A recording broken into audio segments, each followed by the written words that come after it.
हमारे भावी शिक्षकों, जैसा कि आप सभी लोग स्क्रीन पे देख पा रहे होंगे कि आज हम लोग जीन पियाजे की स्टडी करेंगे। ओके,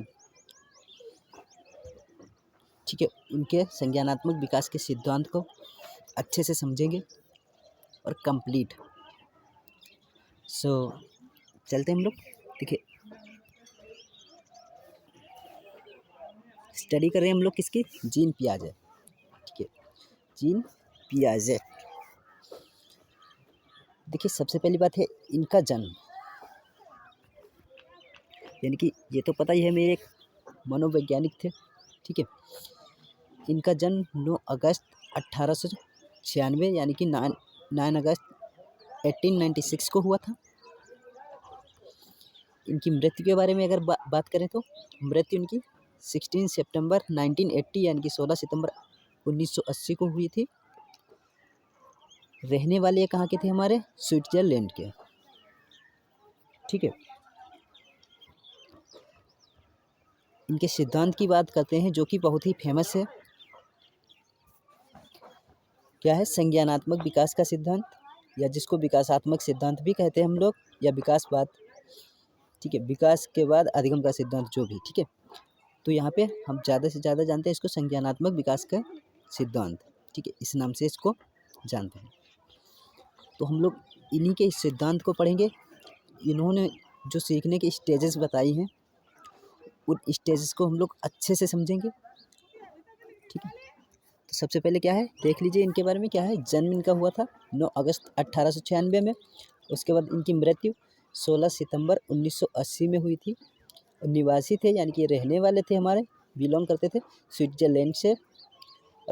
इन्होंने सिद्धांत जो दिया, थ्योरी इनकी है संज्ञानात्मक विकास का सिद्धांत।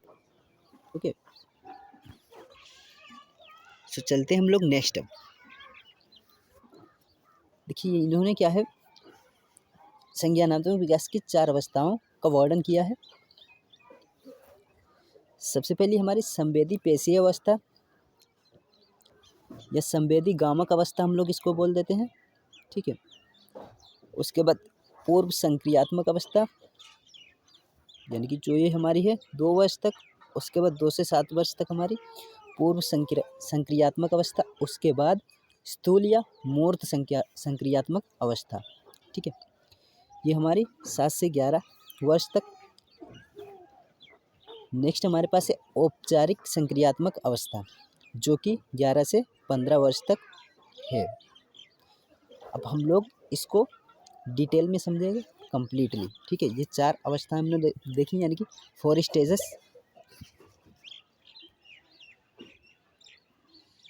तो सबसे पहले हम स्टेजेस को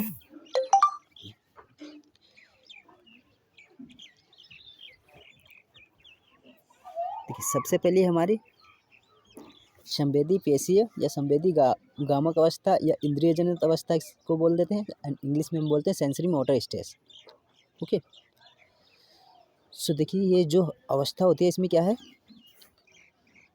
परिचितों का मुस्कान के साथ स्वागत। यानी कि जो भी हमारे बच्चे होते हैं वो बहुत ही मुस्कुराते हुए नजर आते हैं। ठीक है, ज्ञानेंद्रियों की सहायता से बच्चा वस्तुओं को देखकर, सुनकर, स्पर्श करके, गंध के द्वारा तथा स्वाद के माध्यम से ज्ञान ग्रहण करता है। कि इस स्टेज में क्या होता है, जो बालक होता है यानी कि जो बच्चा होता है, वो अपनी ज्ञानेंद्रियों की सहायता से सुनकर, देखकर, ठीक है, स्पर्श कर या गंध, जैसे कि ज्ञानेंद्रिय हमारी कितनी होती है? 5 होती हैं। ठीक है, उन ज्ञानेंद्रियों के द्वारा ही वो सब कुछ सीखता है।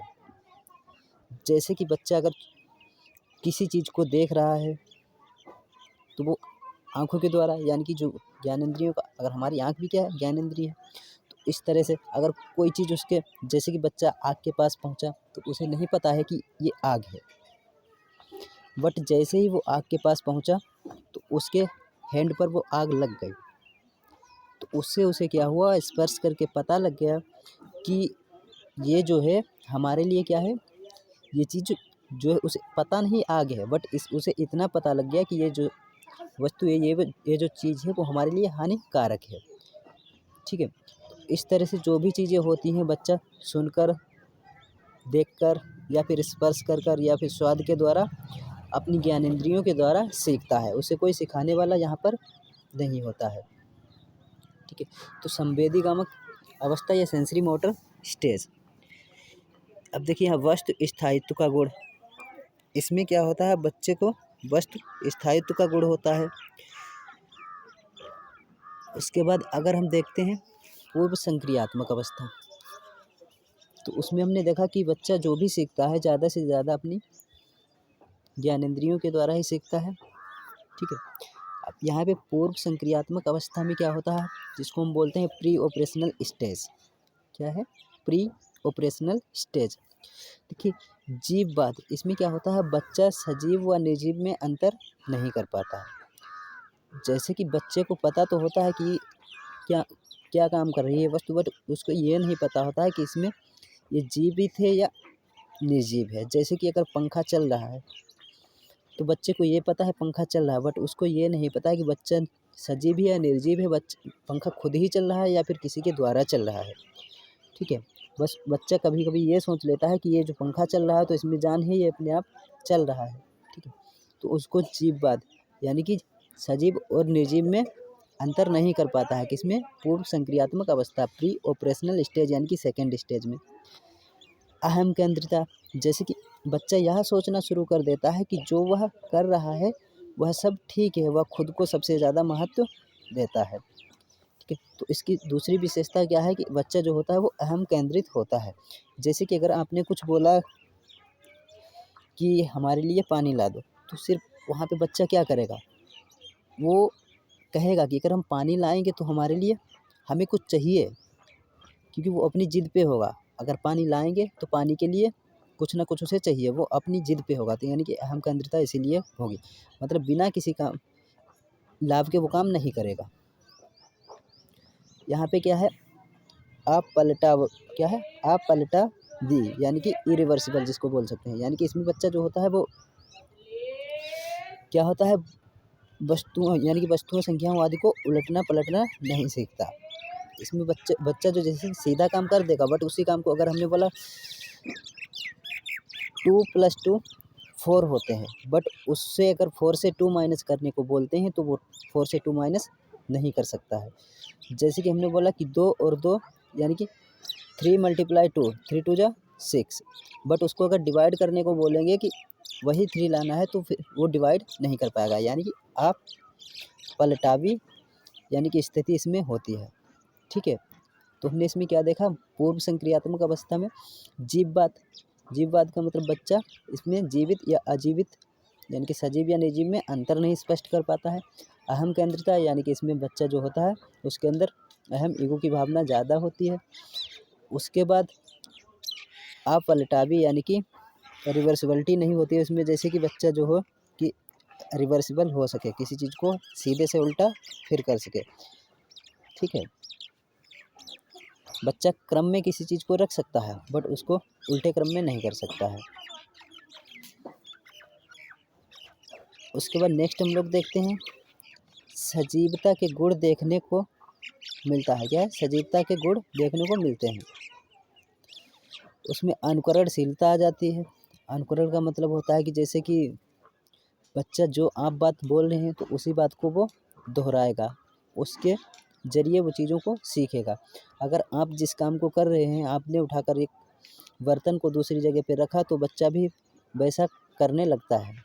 ठीक है, उसके अंदर ये चीज़ें आ जाती हैं। इस समय हम बच्चे को अधिक से अधिक सिखा सकते हैं, क्योंकि वो वही ज़्यादा करता है जो हम करते हैं। बच्चे में अनुकरण आ जाता है। ठीक है, तो वो हमारी नकल करने लगता है। उसके बाद क्या है, मुद्रा, भार, दूरी, ऊंचाई आदि में अंतर नहीं कर पाता। यानी कि अगर रुपए हैं, अगर हमने उसको 10 या 5 का रुपये सिक्का दिया है तो उसमें उसे ये चीज़ें नहीं पता होंगी कि ये 10 का है या 5 का है। बस उसको हम बता देते हैं, अगर पता लग जाता है कि रुपए हैं, बट उसको ये नहीं पता लगता है कि अगर ऊंचाई है, कोई छोटा या बड़ा बच्चा है तो हमने बोला छोटा कौन सा है बड़ा है, तो उसको छोटे या बड़े का अंतर नहीं पता होता। ये कुछ विशेषताएं इसकी दी होती हैं, इसी के अकॉर्डिंग हमें एग्जाम्स में चलना पड़ता है। ठीक है, तो यहाँ मुद्रा हो गया, वजन हो गया, वेट, किसी का कोई चीज़ बड़ी है और उसका वेट कम है, और एक चीज़ छोटी है तो छोटी और बड़ी में वेट के अकॉर्डिंग वो नहीं अंतर कर पाता है कि ये बड़ी है, भले ही वो बड़ी है वज़न उसमें कम है, तो उसको नहीं पता होता कि इसमें वज़न कम है। यहाँ पे बच्चा अहमवादी होता है तथा दूसरों को कम महत्व देता है। जैसा कि पहले ही देखा, अहमवादी यानी कि ईगो होता है और वो दूसरे अपने को ज़्यादा से ज़्यादा महत्व देता है उस समय। ठीक है, ये हमारी अब आते हैं थर्ड स्टेज पे हम लोग, जिसको मूर्त यानी कि वो अमूर्त थी। अमूर्त का मतलब चीज़ों को ज़्यादा वो देखकर नहीं समझ सकता है। मतलब मूर्त चीज़ों को तो वो नहीं समझ सकता है, बट अमूर्त चीज़ों को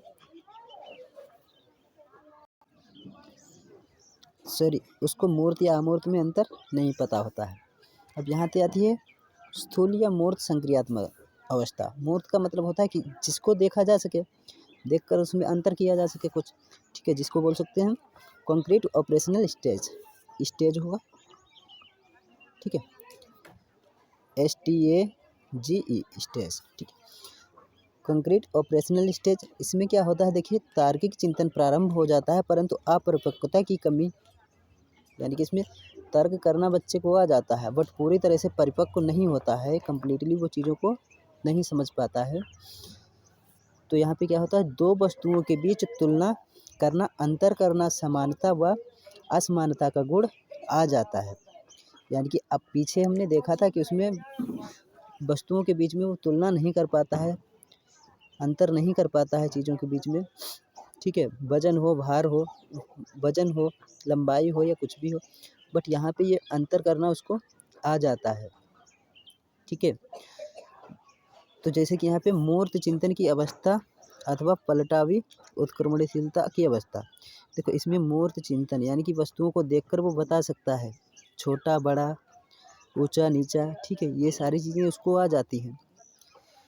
वजन में कमी या ज़्यादा, ठीक है, सब चीज़ें इसमें वो सीख जाता है। और पलटावी गुण भी उसके अंदर आ जाता है, यानी कि 2 + 2 4 अगर हम वो बता सकता है तो वो 2 - 2 फिर से 2 भी बता सकता है।